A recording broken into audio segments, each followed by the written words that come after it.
질의하시겠습니다. 네, 제가 질의에 앞서서 네. 의사진행 발언 겸 또 애정어린 조언 겸 이렇게 한 말씀 좀 드리고 싶어요. 네. 그 총리 후보께서 그동안 이제 열심히 보필하겠다, 또 보통 사람이다, 또 3천만 원이면 과하지 않다, 이런 발언들이 사실 전후 맥락을 보면 이해가 안 되는 부분은 아닙니다. 오늘 우리 존경하는 전병헌 의원님께서 백수에 관한 질문을 하셨을 때 요즘 하도 백수가 많아가지고 이제 이렇게 답변을 하신 걸 듣고 제가 좀 조언 겸 이렇게 드리고 싶은 말씀은, 아까 이바스도 다니시고 동네모의통을 다니신다고 했는데, 사실 인디라 간디가 정치는 국민의 눈물을 닦아주는 것이라고 했잖아요.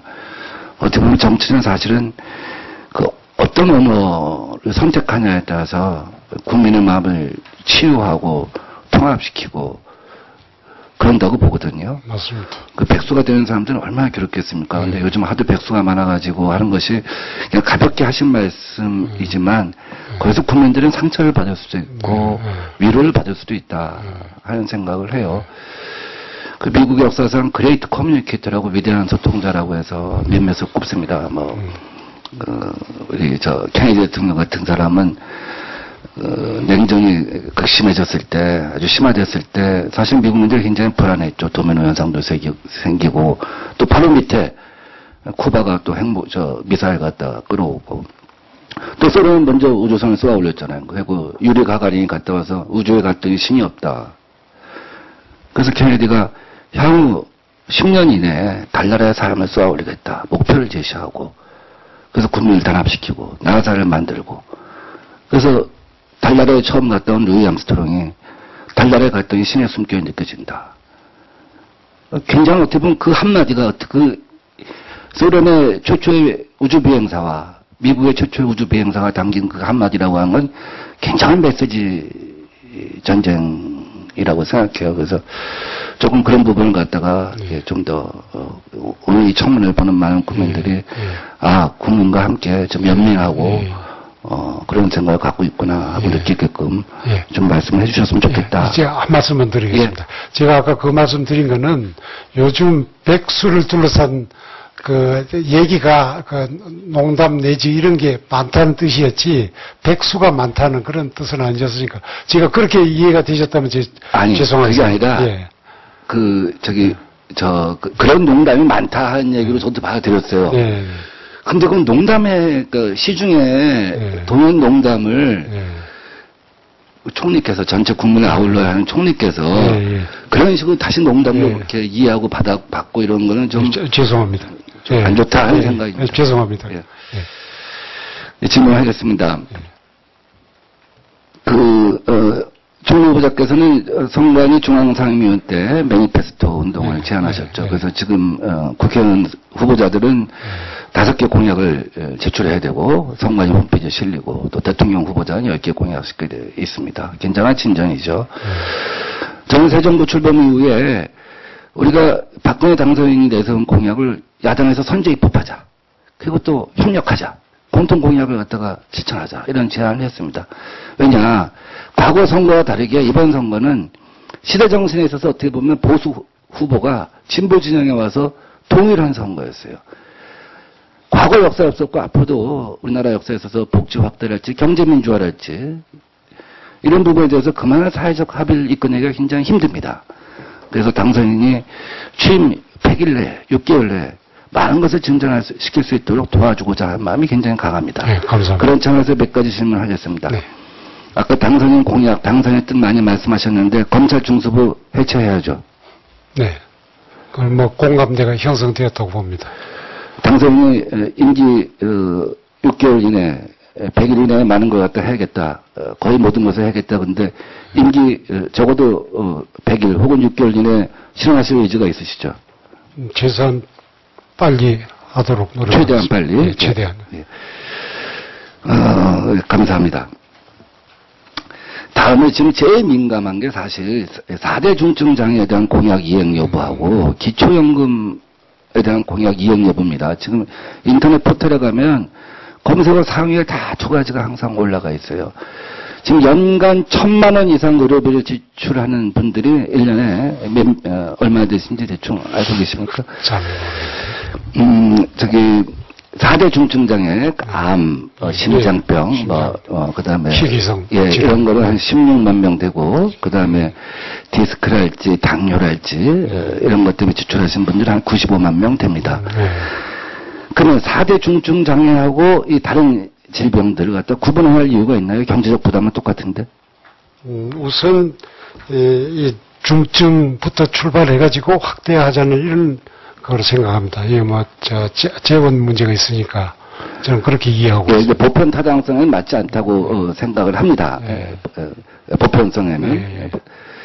근데 이제 그 말씀에 동의할 수는 있어요. 그러니까 뭐냐면 그게 재난성 질환이잖아요. 그러니까 다른 질병에 비해서 당장 죽음을 목전에 두고 그것 때문에 가정해주는 충격이 경제적 충격 플러스 가정해주는 심리적 충격 이런 것들이 크기 때문에 거기서부터 우선 시작할 수 있다고 생각합니다. 재원의 문제도 있지만 그런데 박근혜 당선인의 공약을 어떻게 이해하십니까? 상급병실료, 간병비, 선택진료비 이거 다 포함한 걸로 이해하세요? 아니요, 그거는 제외하는 쪽으로 가야 될 것으로 생각합니다. 이제 처음에 공약할 때 저는 이해를 그렇게 하고 있습니다. 정확한지 모르겠습니다만 처음에는 그냥 병명만 그걸 했는데 거기에 따른 예를 들어서 상급 병실 사용하는 이런 문제, 자기가 1인실을 사용하겠다는데 그까지 국가가 도와준다는 것은 말이 안 되기 때문에. 거꾸로 병실이 없어서, 그러니까 6인실, 이게 없어갖고 1인실, 2인실, 4인실 쓰는 경우도 있죠. 거꾸로의 경우도 있습니다. 그런 있을 수는 있겠죠. 근데 애초에 이제 공약은 정확하게 이해를 하면, 그 간병비는 애매했었는데, 1차 토론, 2차, 3차 TV 토론을 보면은, 간병비를 포함한 거 돼 있고, 대선 전 마지막 12월 18일 날, 새누리당명의 보도자를 통해서 세 가지를 다 포함하는 것으로 이렇게 발표를 했습니다. 국민들은 다 그렇게 이해하고 동의한 것이죠. 그리고 1월 며칠 날인가 박근혜 당선인이 인수위에서 2월 달인가요? 공약을 이행하라고 있는 것이다. 여러분들 그래서 지켜야 한다 하고 말씀하셨어요. 근데 지금 총리 후보자께서는 세계는 제외해야 하는 것을 해야 된다 이렇게 이해하시는 겁니까? 이 점에 대해서는 지금 인수위 총리 후보 소신을 묻는 겁니다. 그런데 아까는 대통령 당선인의 철학, 대통령 당선의 뜻, 공약 이것을 굉장히 근거 억조로 말씀하셨는데 갑자기 지금 인수위로 넘기시면 곤란하죠. 아니요. 그 연구가 되고 있기 때문에 합리적인 방안은 도출되리라고 봅니다만 제 생각에는 그런 불합리한 비용까지 국가 부담은 적절치 못한 거 아닌가 저는 그렇게 생각합니다. 어디까지가 뭐라 해야 되고 어디까지가 뭐라 해야 되가 아니냐 하는 부분도 다를 수도 있어요. 근데 애초에 그 부분을 갖다 계산하지 못했다고 한다면 또 재원 문제를 갖다가 간과했다고 한다면 그건 상당한 실수일 수도 있겠죠. 그러니까 지금 정확하게 한번 구분을 해보시죠. 어떻게 하시겠다는 겁니까? 그러니까 그 선택진료비는 포함시키겠다는 겁니까? 아니요, 그건 제가 여기서 충분히 스터디가 되지 않은 상황에서 이렇게 하겠다 결론을 제가 말씀드릴 수는 없고요. 그거는 지금 연구가 되고 있으니까 그런데 아마 불합리한 것까지 다 포함하는 것은 적절치 못한 거 아니냐는 제 개인 생각을 갖고 있다는 그런 말씀입니다. 자, 기초연금 지금 20만 원씩 일괄적으로 주는 거에 대해서 당초에 분명한 공약은 20만 원씩 주겠다는 거였죠. 소득에 관계없이. 그렇죠? 근데 지금 어저께 오늘 인수위에서 계속 나온 얘기를 보면 차등 지급으로 얘기되고 있어요. 우선 분명히 할 거는 국민연금과 연결합니까 안 합니까? 국민연금에서 1년에 1조 2조를 갖다가 빼내갖고 여기다 지원을 하는 겁니까 안 하는 겁니까? 국민연금을 그걸 하다가 보니까 이게 국민연금 든 사람들이 탈퇴하는 또 이런 그렇죠. 엄청난 혼선이 생겼죠. 그래서 6만 명, 8만 명이 서명을 동참을 하고 국민연금 가입률이 급격히 저하고 탈퇴를 하고 있죠. 심각한 혼선을 불러일으켰죠. 그래서 그건 아닌 거죠.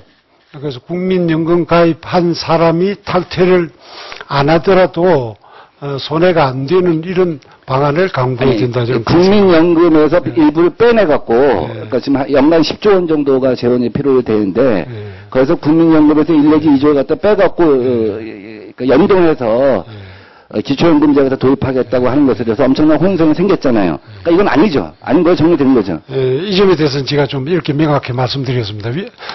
제가 아직 무슨 업무 보고를 받은 상태도 아니고 파악이 완벽하게 된 상태가 아니기 때문에 큰 흐름에서 대한 이해만 하고 있는 상태니까 좀 더 그거는 그래요. 그럴 수도 있다고 봅니다. 하고 난 뒤에 그럴 수 있다고 보는데 그러면 예.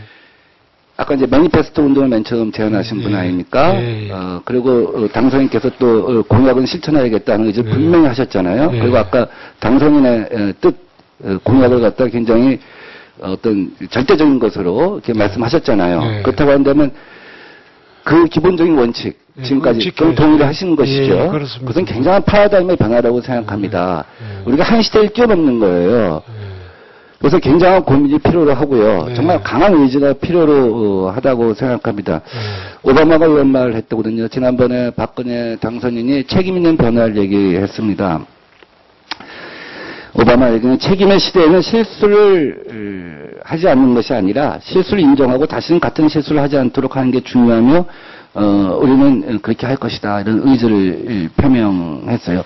부분적인 실수가 있을 수도 있어요. 그러나 지금 박근혜 당선인이 밝힌 것처럼 가장 중요한 것은 의지이고 그 의지를 책임을 세우고 거기서 어떤 조그마한 어떤 잘못된 계산이나 실수가 있다고 하는 그 부분은 부차적이고 미세한 것을 봐가면서 정책을 추진했으면 합니다.